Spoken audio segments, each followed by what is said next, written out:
Hey, it's Josephine from ThePointeShop. I'm in Los Angeles, California, and I'm with my Ashley. She's like basically my daughter. Like I love you. I love you too. No kidding. Somebody asked me the other day if Ashley Lou was my daughter, and I was like, I was this close to saying yes. I was like, kind of. I'm like her Pointe mom. Yeah, she is. So today we're going to do a video on sinking in pointe shoes. So this has never happened to Ashley before, but she actually lost a toenail because she was sinking. So this is a very common problem in the pointe shoe world. A lot of people sink in their pointe shoes and they kind of lose their toenails, or it could be very painful. So we're going to be talking about that today. So can you stand up for me? The shoe can look very, very pretty, but inside your shoe you might be sliding down. So step up onto Pointe for me. So as you can see, these are really, really, really pretty. So from the outside, it looks perfectly fine. But what happens is that when she's on Pointe for a very long time, she starts to slide down, and then she starts to feel a lot of pressure in the bottom of the shoe. So that can be very painful after a couple hours of dancing, and that is resulting into a bruised toenail. So these are very pretty. Ashley, how long did you have these for? Like a month. Okay, about a month, so they're about dying. Yeah. Yeah, these are dying. Well, these shoes die pretty fast too. But yes, so she's sinking in her shoes. One foot sinks more than the other, usually because you have two different size feet. So you'll notice that you feel it a little bit more on one side more than the other. So there's a couple different ways that you can fix this problem. Go ahead and come down for me. The reason why people sink in their shoes is a couple different reasons. So the shoe could either be too wide, like right here, or it could be too wide, too broad right on the platform, so you're like sliding down. Basically, there's too much space inside your shoe, or it could be too deep. So this is a pretty deep shoe. It has a lot of room right there, so there's more space for Ashley to kind of slide up and down. And if you look at Ashley's feet from the side, it actually is pretty thin. She's pretty narrow right here. She doesn't have a lot of fat on her feet. So if you wear a shoe that's too deep like this, she's gonna slide up and down, which is what's happening in this shoe. So what we're going to do is we're gonna do a slightly more tapered shoe and a flatter shoe so she's not sliding up and down in the shoe. Okay, so we're kind of bottlenecking her foot from sliding all the way down so that she doesn't sink and she gets a bruised toenail. So let's try these shoes.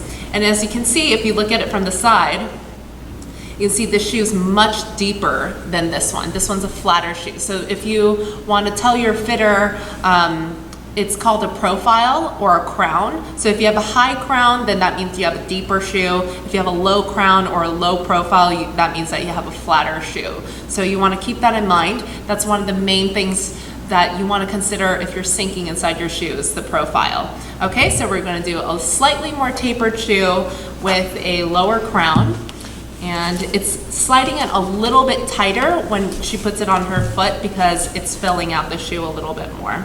And some people actually need that depth in their shoe because you have a higher profile foot, but in Ashley's case, because she is so tapered and so shallow in her foot, she doesn't have a lot of fat, so she needs to stay in like a lower profile, more tapered shoe so that her foot's not sliding all the way around. And she's wearing these really cute toe pads I'm going to show you after. I love these. She's been wearing these for a couple of years now, since Princess Grace, right? Yeah. Yeah, so she's been wearing these new toe pads. It's awesome because it's not like gel and like thick. I'll show you in a bit. Okay, stand up for me. Very good, first position. So you can see from the side that it's pretty low onto the floor, so it's holding her foot in a little bit better. Bring your right foot up on Pointe, and then step up onto both. So it's kind of hard to tell on video what she's doing, but she's sliding down much less because the shoe is holding her up. And because Ashley is shallow and she doesn't wear really thick padding, she only wears like a very thin layer, she's really relying on the shoe to be able to pull her up, because if it's too deep or if there's too much space, then she's going to slide to the floor. If you have problems sinking in your shoe, I would recommend going to a lower profile or changing your toe pad or going to a more tapered shoe so that you're not sinking onto the floor. Roll down for me. Okay, in parallel. Releve. So yes, even from this angle, I can see that it's much flatter so that you can tell that she's not sliding down into her shoes, and she's able to dance beautifully without having her toenails ripped off. There's a lot of problems With sinking, it's not very comfortable, and a lot of times sinking can happen when you're getting tired towards the end of the class because you start to relax the muscles in your foot and you're not able to pull yourself out. So that's another thing that you want to consider as well. If you're sinking a lot inside your shoes, try strengthening your feet a little bit more so all of the muscles in your foot are able to pull you up out of your shoes. Okay, roll down for me. Okay, go ahead and have a seat.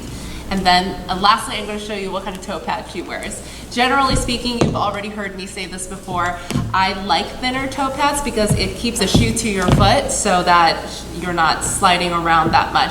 So these are pretty thin padding. It's almost like just wearing like half of a sock, right? So it's pretty thin. Ashley's not relying on the toe pad to pull her up. She's only relying on her feet and her muscles to pull herself up. So these are pretty great, pretty thin. It's just a crocheted toe pad. Yeah. I think these are handmade, right? These are handmade, yeah. Yeah, so this is pretty cool. Like it's like some people will use a sock, some people will really break in that lamb's wools to use that, and then some people will just wear paper towels. But whatever you use, try using more of your foot muscle than your toe pad to rely on sliding or keeping yourself up onto Pointe. And if you have any problems inside your Pointe shoes or any other Pointe shoe problems, leave your problems in the comments, and then I'll try my best to answer that for you. Thank you so much, Ashley. Thank you.